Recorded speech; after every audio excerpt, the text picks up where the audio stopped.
大家好，我太海阿峰，出海打鱼了。哎，今天就我自己打，老表说累，那就不叫他了，叫也来不及了。这次台风又要来，虽然说现在天气不是特别好，但我感觉水应该很清。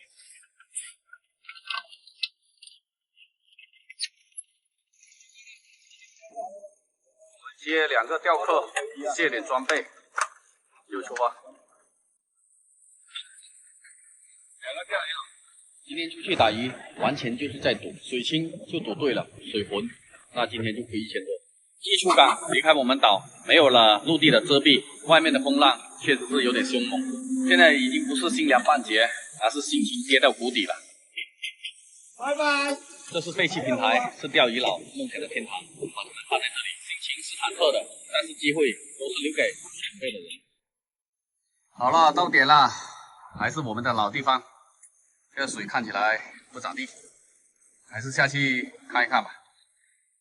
这边浪就小很多了。好了，准备开工。要是连拼搏的勇气都没有，那你连辛苦的机会也没有。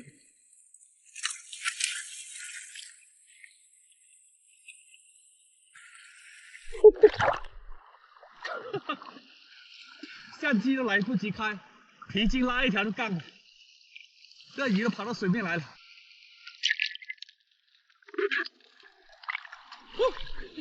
虎夹！我是万万没想到，刚来到塔边就看到2条金鲳，离水面大概就2米。我来不及多想，赶紧拉了1条皮筋，马上就揍它。打了第1条鱼，我心里就踏实多了。遗憾的是，能见度真的不咋地，你完全不知道底下是什么情况。我以很快的速度接着来第2潜，满怀期待就冲到了水下7、8米。这一看真不得了，今天的鱼情有点小爆炸了。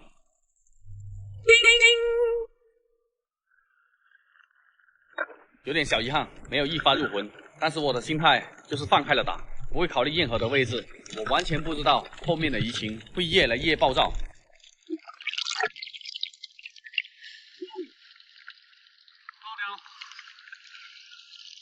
2条了，应该还不到5分钟打2条。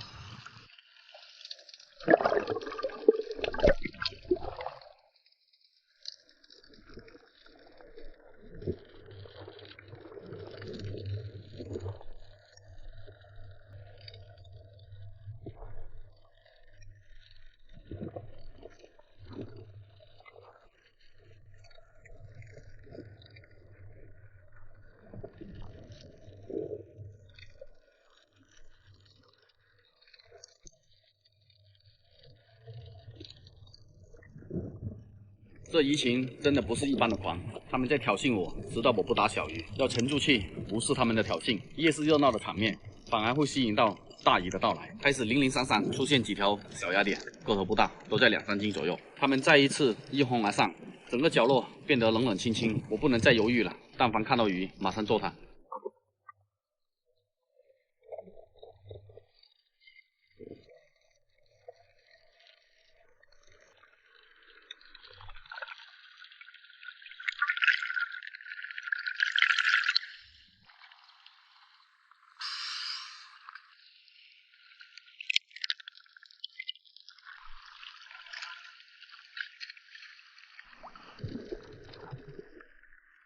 通过下潜几次，我发现这群芽点应该在几百条之多。从这时候开始，我就想更有选择性的去打芽点。芽点虽然不少，可是它们的警惕性也非常高。突然有个明目的老六冲出来，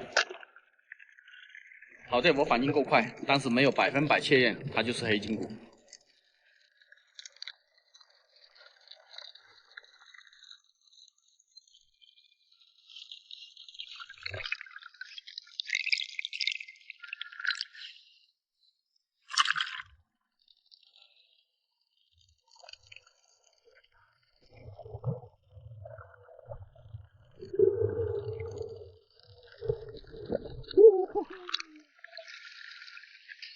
黑金骨啊，2斤多了。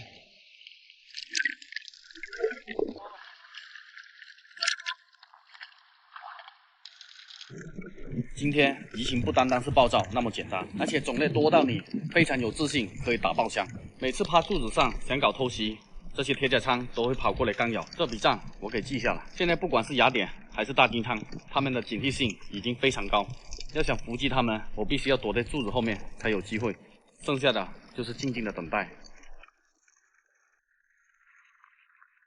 这个水深的能见度并不好，也就3到4米。这群花筋骨就不应该出现在这里，他们挡住了我的视线。透过花筋骨的身影，我能隐隐约约看到后面的雅典还有金仓。他们就这样一直在你面前晃啊晃啊，你实在拿他们一点办法都没有。我只能这样静止不动，等待机会的出现。僵持的场面总会迎来打破的一刻。突然，老狼出现了，同时目标也会出现。这一击非常的干脆利落，直接甩中。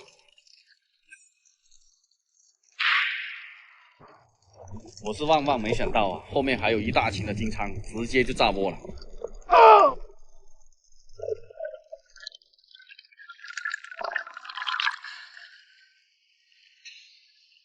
走了。地上趴了1分多钟，没想到最后还让他跑了，赶紧调整好状态，继续下潜。今天这种移情1分钟都不想浪费。我返回刚才埋伏的地点，继续潜伏。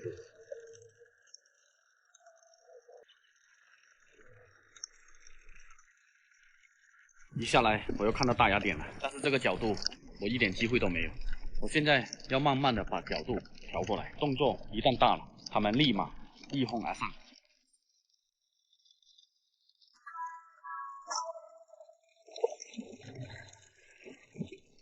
完了，位置没打好，他一挣扎往底下窜，给这个移情带来的冲击太大了。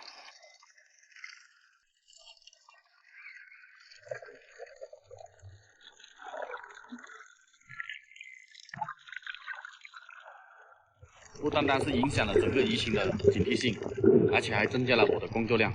打一条鱼，我得下2次，还得下一次把它捞上来。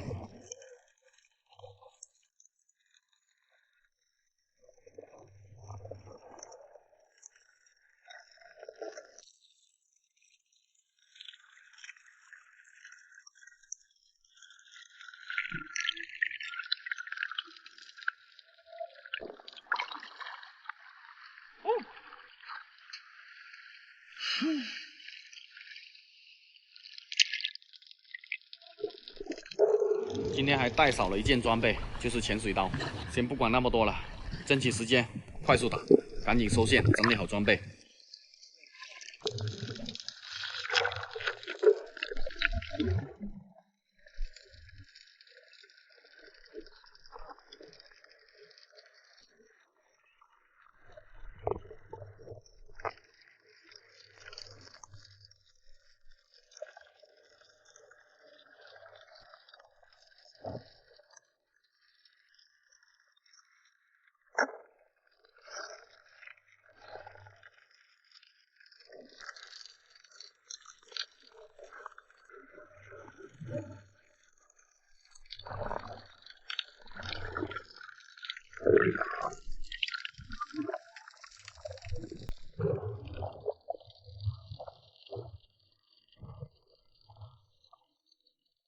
状态一直不在线啊，调整状态一直达不到一发入魂的效果。喜获大金仓1条，6到7斤左右。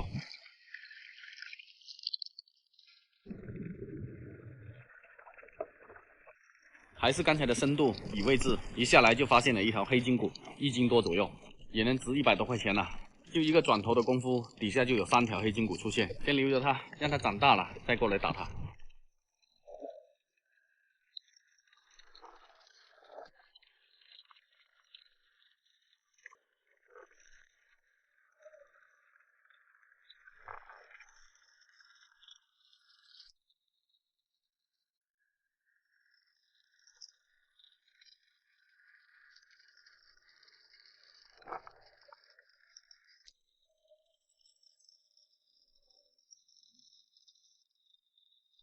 哦吼！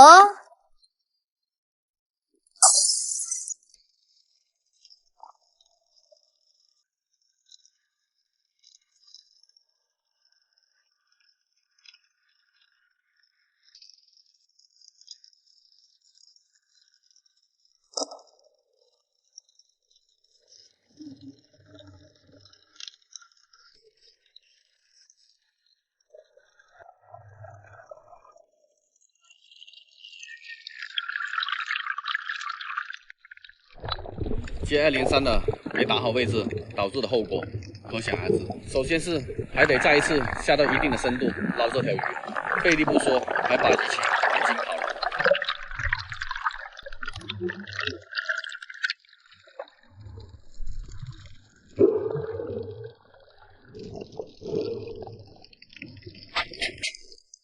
连续的惊扰导致我在每个角落都找不到它们的踪影。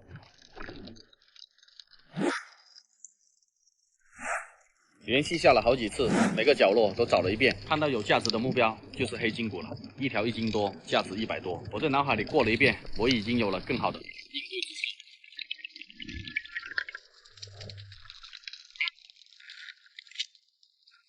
先上船休息一下，再去探索别的封装，2、3个小时回来再打。打封装。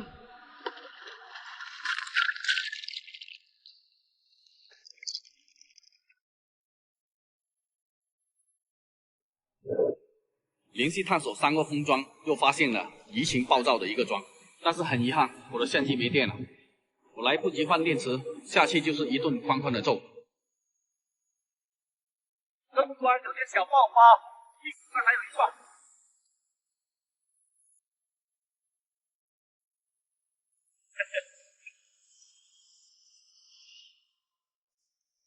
喂，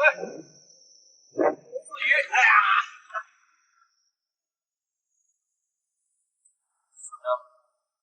还有多少？只是相机没带，下去就爆发了。上来带一下相机，来相机场。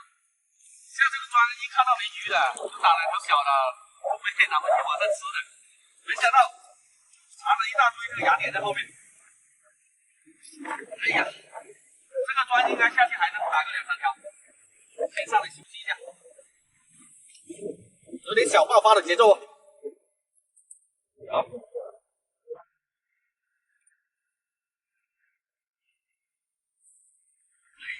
雅典又肥又嫩，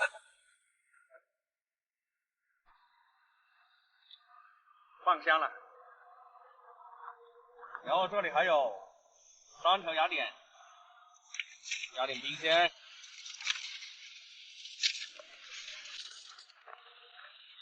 我带好相机，接着下去揍，继续，带大家见识一下什么叫狂暴的移情。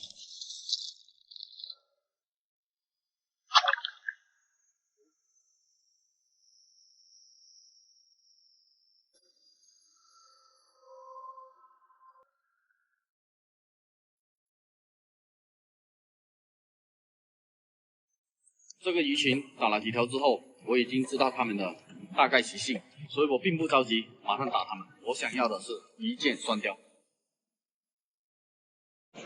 完美命中。能不能一箭双雕？但可以确定的是，这个桩将打破单个封装收获的最高纪录。也曾经开车出去打过鱼，去过北海，去过茂名，前面2次外出打鱼都以亏本而收尾。时间一晃而过。来到了2024年的今天，还是老地方。我们来的第一天就打了160多斤的鱼货。对，没打穿，他那里走脱了。像我们那边风卡的鱼一样，很肥很肥。早上10点多打到下午7点钟，我们收工。粗略的盘点了一下，有2箱半的鱼货，没有160，也有150斤吧。当我们信心满满准备第2天大干一场的时候，海面就突然刮起了5级的南风。我们本来的计划就守着那个塔，第2天一早就开始打，一个塔就打了100斤，谁不心动啊？不得已的情况下，我们只能是从外海退回近海。只有风浪小的地方，我们才可以很好的煮饭睡觉。冰箱的作用不单单是可以冰鱼，还可以当桌子。船舱里面储存了我们为数不多的淡水。今天的晚饭还有我们3个人洗澡，就靠这一桶水了。在海上的生活虽然比较艰苦，但是你拥有一个足够好的心态，这一切都不是事。每一天在路上艰苦奔波。现在风又很大，饭也不好煮。还有这个船上有发电机，然后我们用这个发电机来发电。用电池来煮饭，也还挺好的。就是洗澡的话，可能又是1条水洗个澡，金水洗个澡。船上的生活就这样了，啥都要简简单单。别放多，让我跟你相識過，朋友與我在這天空裏，在這空間多重現愛的歌，每首相依的心灰色軌跡，真的愛你，雖然無聲再見理想，懶意夜可知。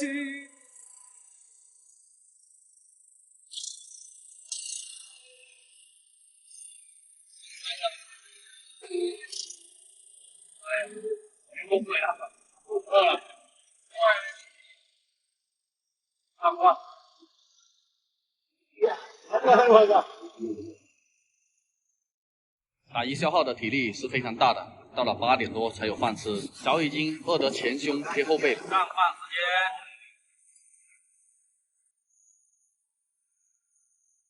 简简单单填饱肚子，接下来就是好好的睡一觉。海上的灯光美景还是非常漂亮的，但是我们每个人都无心欣赏，累了一整天都是倒头大睡。到了后半夜，南风没有一点点要减小的迹象，让我特别担心第二天的收获。在惆怅中迷迷糊糊睡到了第二天。船长还有豹哥看着海面，一脸的惆怅。南风依然很大，风浪太大，我们是不可能再返回外海了，随遇而安吧。先吃过早饭，这点浪是不能退缩的。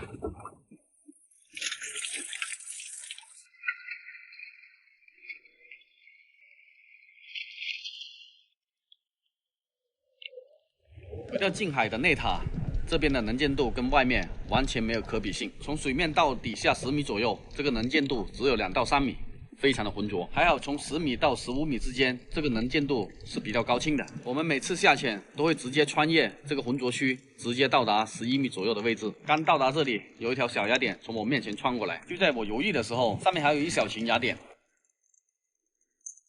可惜这里是分界线，浑浊水与高清水的交界，所以我刚才打的位置并不好。我很忐忑的开始返回水面。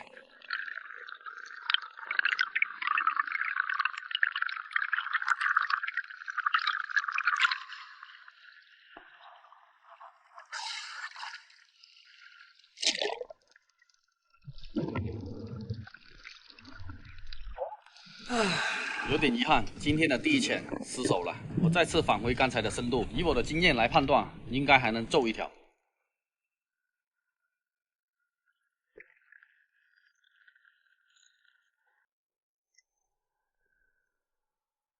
底下有一层灰白的浑浊水，就像深山老林中的浓雾一般，让人看起来非常的压抑。很快有一个目标出现了，我要慢慢的靠过去，不能惊动它。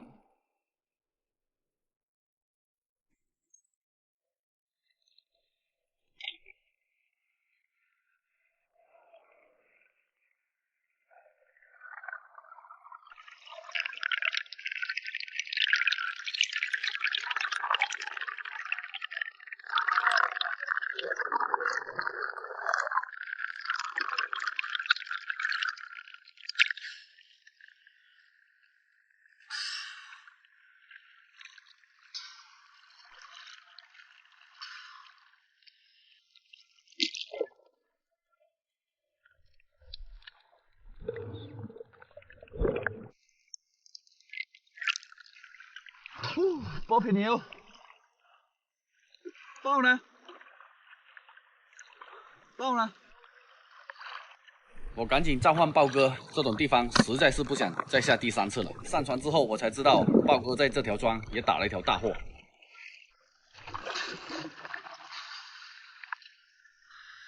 豹哥雄起！哎呦，这条12、13斤。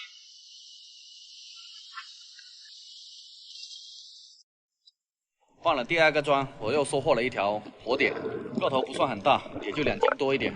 但别看它小，煮起汤来非常的美味。来到这里，已经记不清到底下了几条桩了。内塔的鱼情非常的差，看到一条雅典还不敢打，100%的要线。返回水面的途中看到了一个铁板，这也算是一个收获。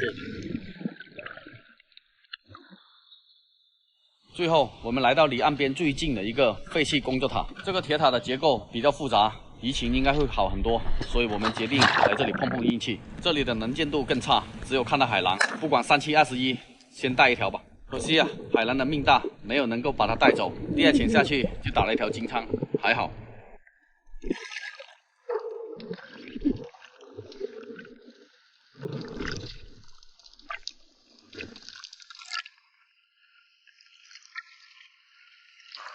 唉，今天惨淡哦，没打到什么鱼，今天就打了2、4、6、6、7条鱼，可以了。这条10几斤，加起来30来斤吧，不到40斤。哎呀，不打了，回去了。哎，再打下去就累，没必要。4箱差不多满了，有3箱是满满的，有个小半箱，200斤打底应该是有了。撤！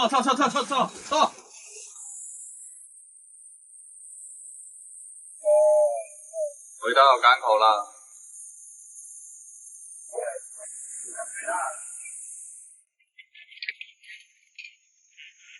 打鱼不累，抬鱼累的节奏哦，4箱。哎呀！呲牙咧嘴的，这样子。以后咱也当摄影师啊，啥也不用干，多好。没有了吧？难搞哦，2天喝了2箱矿泉水哦。3箱垃圾。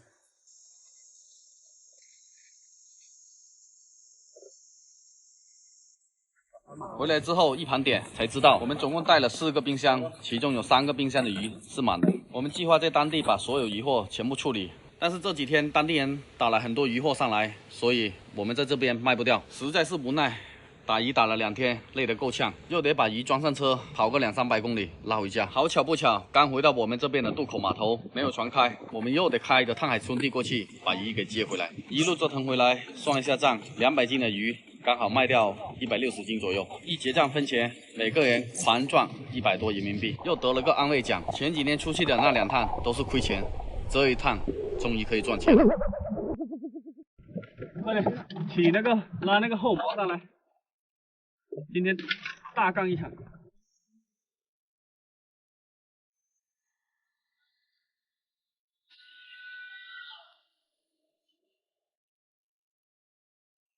Hello， 大家好，我是探海燕阿峰。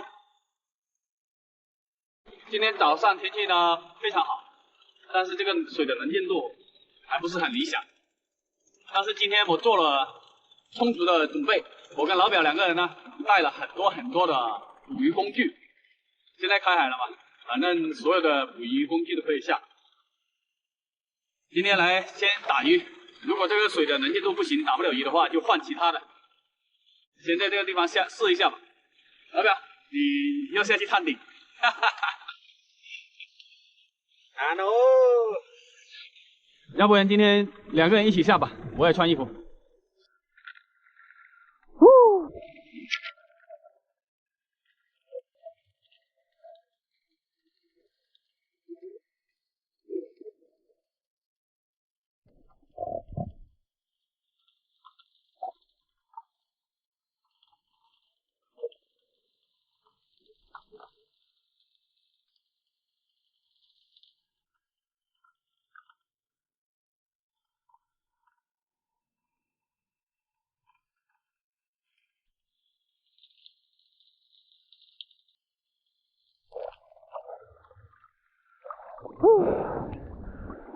能见度不咋地啊。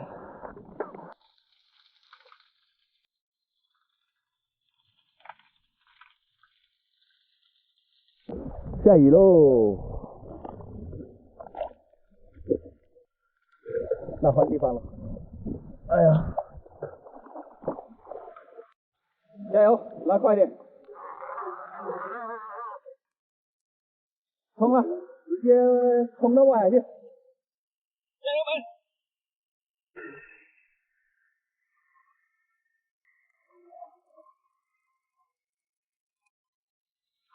又是一个抹油的海面。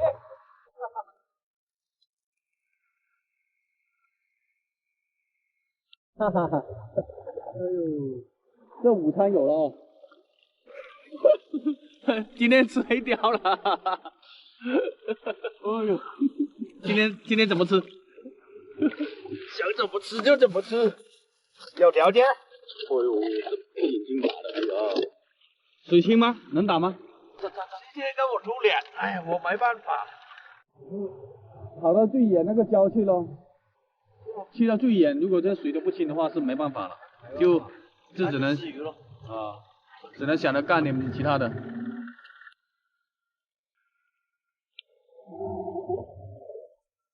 跑到最远的这个暗礁了，这个就是我们之前碰到鲨鱼的这个暗礁。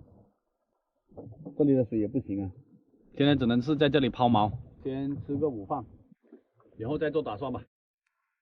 峰哥啊，有鱼吃呗。单单煮鱼的话，好像太单调了。我们是背靠大海，我们就地取材，再弄多一点海鲜上来，搞一个海鲜大咖，怎么样？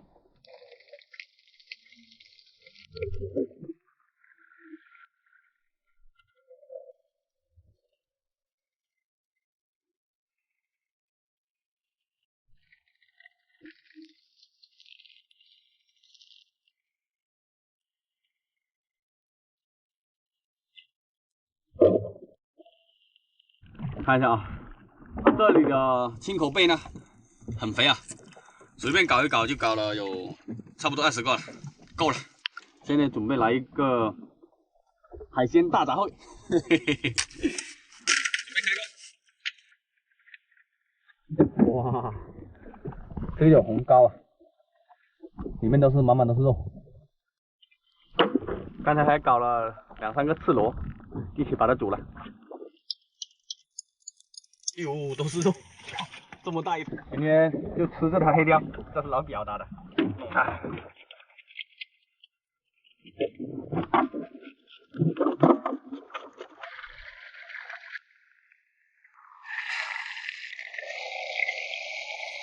我是不怎么吃辣椒的，今天满足一下老表这个小小的要求，给他加辣的。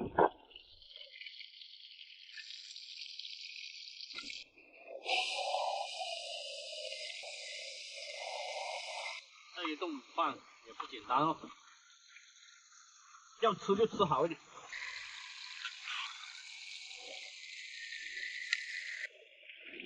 再搞一点这个小鱿鱼，本来是拿来钓鱼的。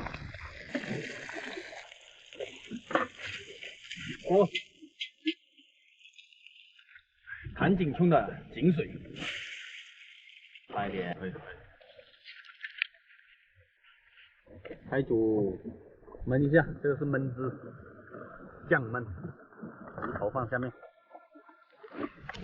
螺、青口贝，还有小鱿鱼。哎呦，别说老表会流口水，我都流口水了。本来还不饿的，一闻到这香味就饿了。哇，好了，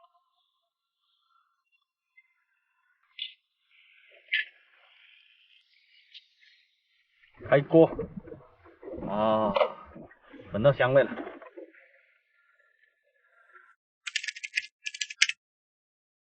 这一锅酱焖的黑鲷，开吃了啊，老表。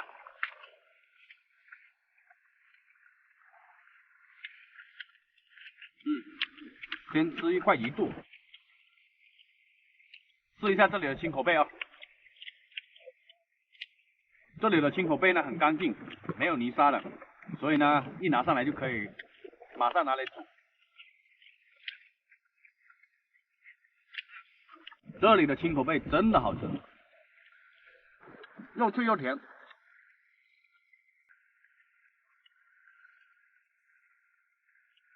没有，这个青口贝呢是在外海的，比那港口的甜太多了。最好吃的这个刺螺，哎呦，一个刺螺就那么大一块肉。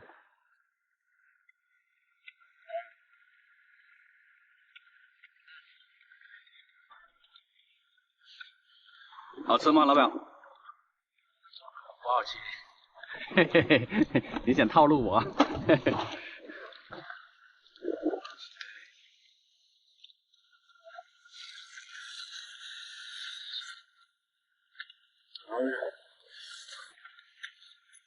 这个有红膏，这个很肥。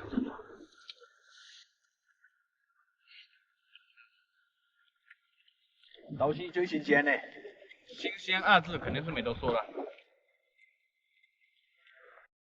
这是今天早上买的馒头，蘸一下这个鸡汤。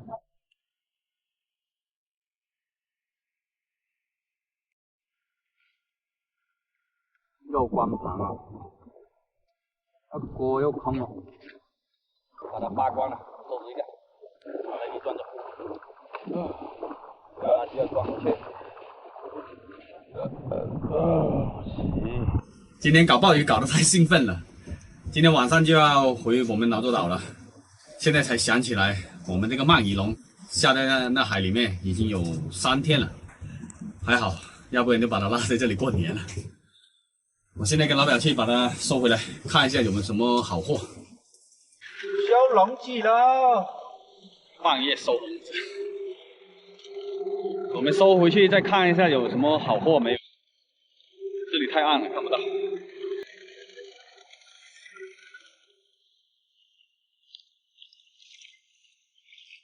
重不重啊？重不重？重啊！重，好重。哦，好了。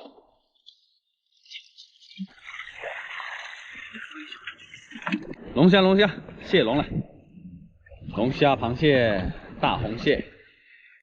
哎呀，蟹龙，空空如也，它咯咯的。哦，这么干净啊！龙虾、有小螺，小螺有。哎，又弄烂了一个洞了，我去。我你了，先把我们的鳗鱼笼搞上来看，看一下有没有货。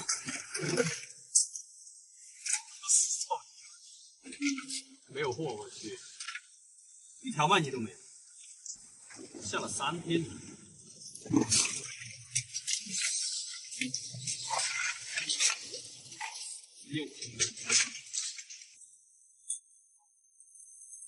Hello， 大家好，我是看海叶阿凤，来这边已经16天了，今天晚上我们就回岛上，现在把快艇拉上来。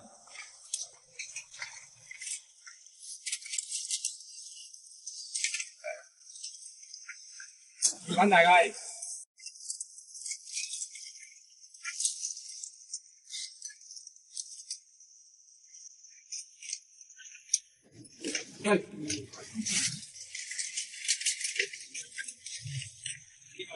现在我们基本上准备的都差不多了，然后大概是今天凌晨2点钟回去。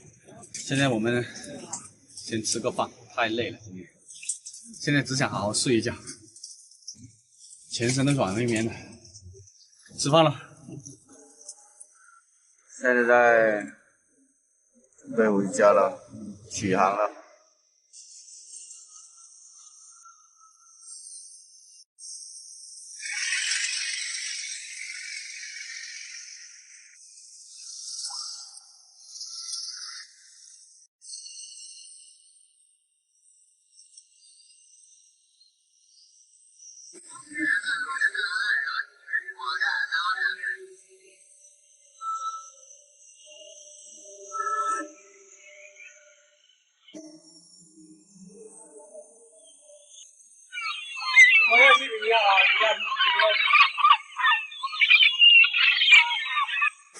我们呢已经回到我们劳作岛的渔港了，现在也快过春节了。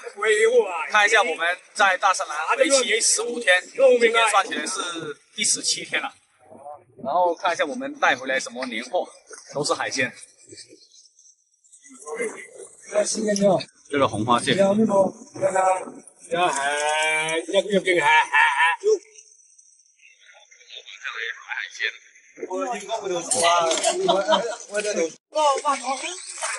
5、6幾個月，5、6個月。5、6幾個月，我吹咗。家哥當一回都唔得。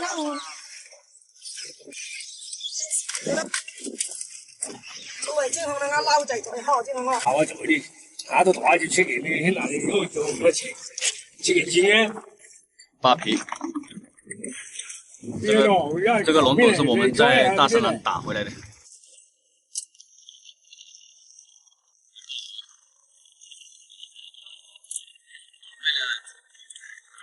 备了足够多的年货。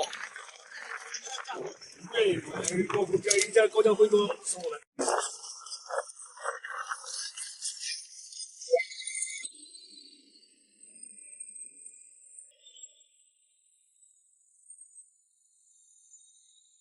拉了一床满满的东西回来，价值大概有2万块钱。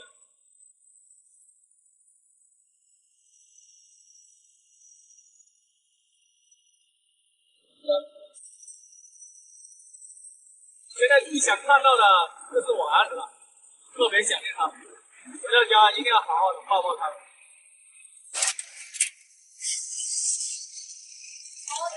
話一嘅我要連晒，喐晒呢邊度啲人睇我。